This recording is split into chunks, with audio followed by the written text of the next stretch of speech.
All right, so more news coming in terms of monsoon. In the latest updates coming in, a cloudburst occurred in Nandnagar Ghat area of Chamoli district. Due to this, 6 houses in Kuntri Langafali ward have been buried under debris. Along with this, 7 people are missing. Meanwhile, 2 people have been rescued and further rescue operations are still ongoing. So those are the details that are coming in terms of this story. We have seen now that there have been several incidences of cloudbursts, landslides that have been reported, especially in areas of Uttarakhand. Now, joining me on the telecast is Shubham Kotnala. Shubham, take us through the details that are coming in terms of the situation in Chamoli.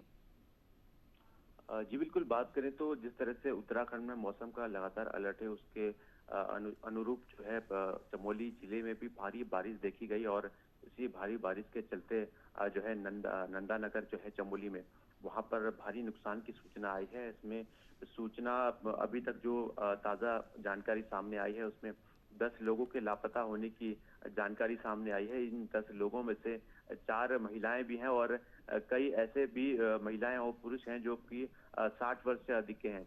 तो अभी फिलहाल इनके लापता होने की सूचना है, क्योंकि जैसे ही सूचना पहुंची तो वैसे ही एसडीआरएफ एनडीआरएफ की टीमें वहां के लिए रवाना हुई।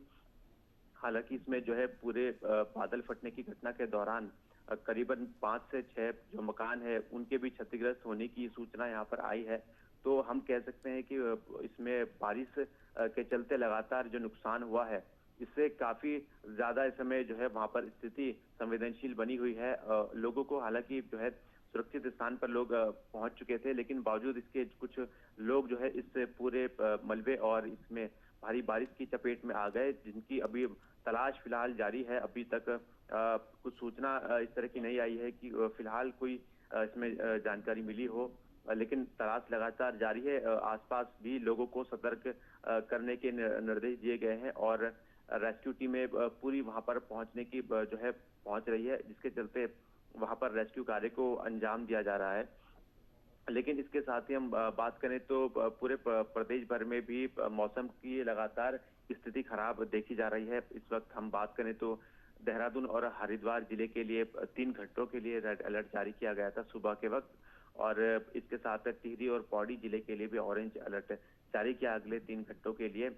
तो और बाकी पूरे प्रदेश भर में हम देखें तो पहाड़ी जनपदों में स्थिति काफी ज्यादा जो है नुकसानदेह बनी हुई है। चाहे हम बात करें देहरादून की, तो बीते समय जो है जिस तरह से पूरी घटना सामने आई, पूरी आपदा की स्थिति देखी गई, उसके चलते जो है देहरादून से मसूरी में भी मार्ग बाधित हुए, जिसके चलते पर्यटकों की बड़ी संख्या है जो मसूरी में फंसे हुए हैं। क्योंकि रास्ते बाधित हैं, तो इसके चलते कहीं ना कहीं नुकसान ज्यादा हो रहा है और लोगों के फंसे होने की सूचना लगातार आ रही है। तो ऐसे में हम कहें तो प्रदेश भर में कई जगह ऐसी हैं जहां पर रास्ते ब्लॉक हो चुके हैं।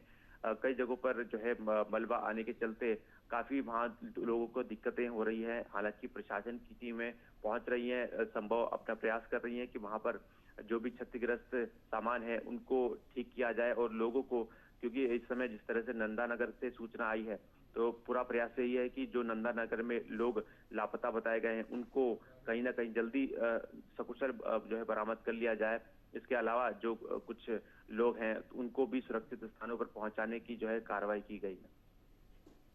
All right, Shubham, stay on with us. We have more updates coming in. 2,500 tourists are currently stranded in Mussoorie as the road from Dehradun to Mussoorie remain closed for the second consecutive day following cloudburst and heavy rainfall. Meanwhile, the authorities are working to restore the highway and to rescue the trapped tourists. So, Shubham, take us through the details that are coming in terms of the tourists that have been stranded. At least 2,500 tourists that have been stranded in Mussoorie.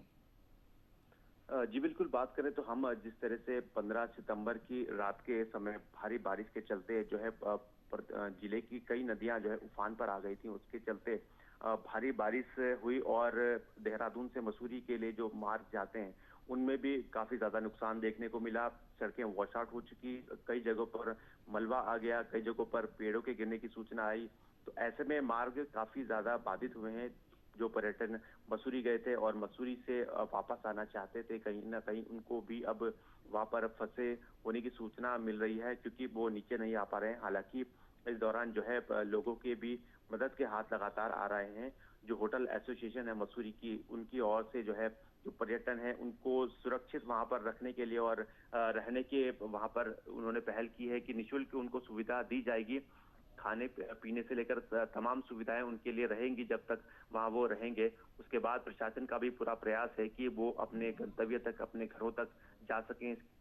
मार्गों को भी साफ किया जा रहा है, लेकिन जो मार्ग पूरी तरह से क्षतिग्रस्त हो चुके हैं उनमें एक बड़ी समस्या आ रही है। इसके साथ ही मौसम की भी एक बड़ी चुनौती सामने आ रही है, क्योंकि मौसम भी लगातार खराब बना हुआ है। इस वक्त देहरादून की मैं बात करूं तो पूरे आसमान में काले बादल छाए हुए हैं, बारिश लगातार हो रही है बीती रात से ही। तो एक बड़ी चुनौती बारिश की भी देखी जा रही है। अलर्ट देहरादून के लिए जारी है। तो ऐसे में प्रशासन की टीमों को भी काफी मशक्कत करनी पड़ रही है कि लोगों को किस तरह से वहां से बाहर निकाला जाए। और जो लोग हैं वो जब जब तक वहां पर रहते हैं तो प्रशासन का पूरा प्रयास है कि वहां पर उनको किसी भी तरह की कमी ना हो, कोई खाद्य पदार्थों की कमी ना हो, वहां तक सप्लाई पहुंचे। कुछ क्षेत्रों में जहां पहले भी इस तरह की स्थिति देखी गई, सरदारा का क्षेत्र पूरी तरह से तबाह हुआ, तो वहां पर भी क्योंकि संपर्क मार्ग पूरी तरह से बाधित हैं, तो कल शाम को जिलाधिकारी के माध्यम से हेलीकॉप्टर All की right. मदद से All right, Shubham. Thank you so much for joining us on the telecast. Meanwhile,